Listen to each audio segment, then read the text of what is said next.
Bill and myself and Phil have been working on the budget. We're going to go through the third draft tonight.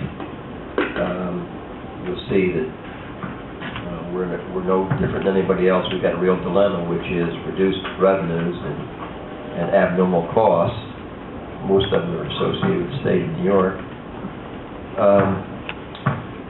But the tentative budget tonight's budget, when we finish, will be what you call a tentative budget.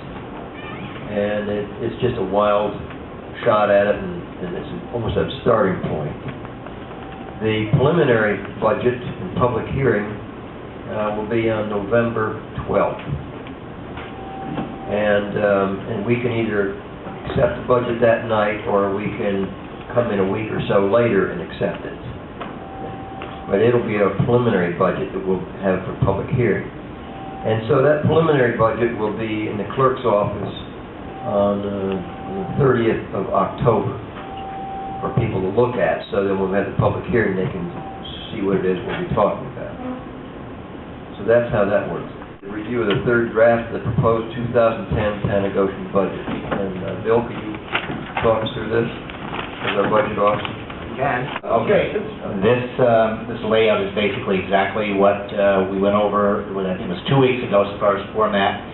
There are some changes on it for the 2010 tentative budget. Originally started at 21.9% before we did anything, and we got it down to 12.8% at my first presentation a couple weeks ago.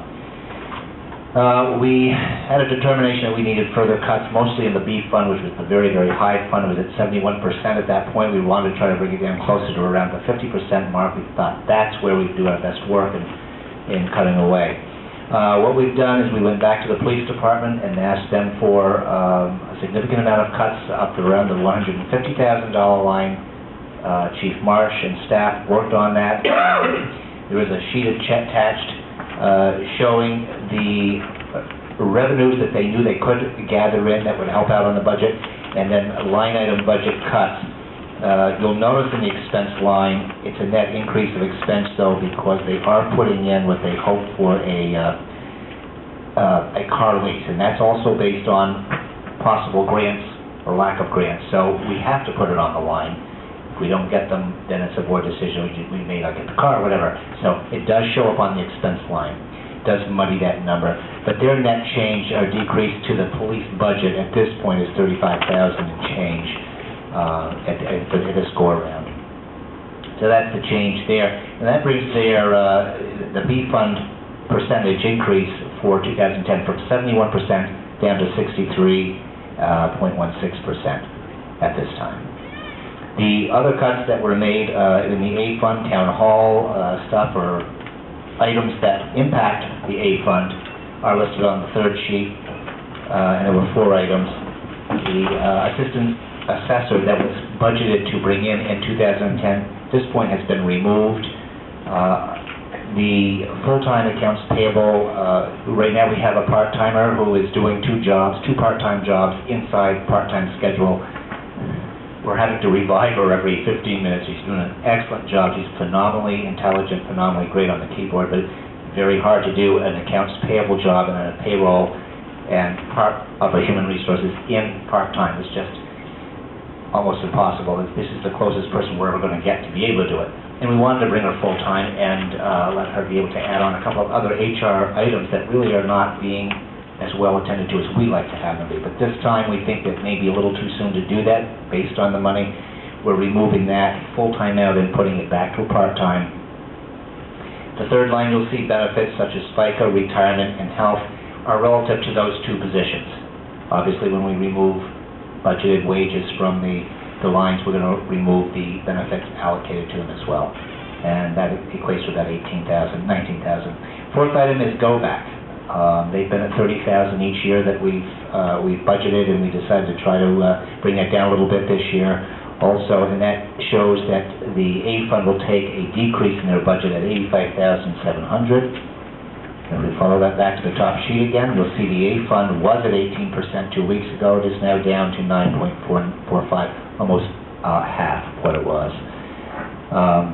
That now brings our overall tax rate tonight down to 9.46%, single digit. Very happy to see that. We don't like double digits. If we remove the PDR piece, it's really 6.26. We talk about operating budget without the PDR. It's a little more than 6% increase from last year. And you throw the PDR in, it's up to 9.49. Again, we stick with the same determination. We really want to work on trying to get further cuts out and target the B fund primarily. To do that, we would say that there's an additional $65,000 would probably have to come out of the B fund. We'd like to come out of the B fund to attain the goal of what we started out 2 weeks ago, getting down to where we wanted to be. If you look at the results in the middle of the page, that's where we wanted to be, is a 7.5% increase with the PDR in it, and a 4.3% without it. So we felt that was at least something we could live with. So we'll strive to get to that point if we can. Put in 3 notes that we didn't have last Before time. you get to your 3 notes, there's one other cost reduction I didn't see that we talked about, and that was joint recreation. Sorry, correct. Oh, yep, that's not on there. And that was out of the B fund. Joint rec is in the B fund, and we had noted that in the... Is it here? It's not on this one, it's on the last one. I apologize if I forgot to put it on there. Well, we asked for an additional $25,000 beyond the $150 that the police were asked to reduce, and we would have spread that between Go Back and Joint Rec, and then we discovered Go Back isn't in the B fund. That was something we didn't think about. So the 25 has been removed from Joint Rec at this point, and 10,000 has been removed from Go Back on the A fund side at this point, before we go further. Thank you. Okay, you're welcome.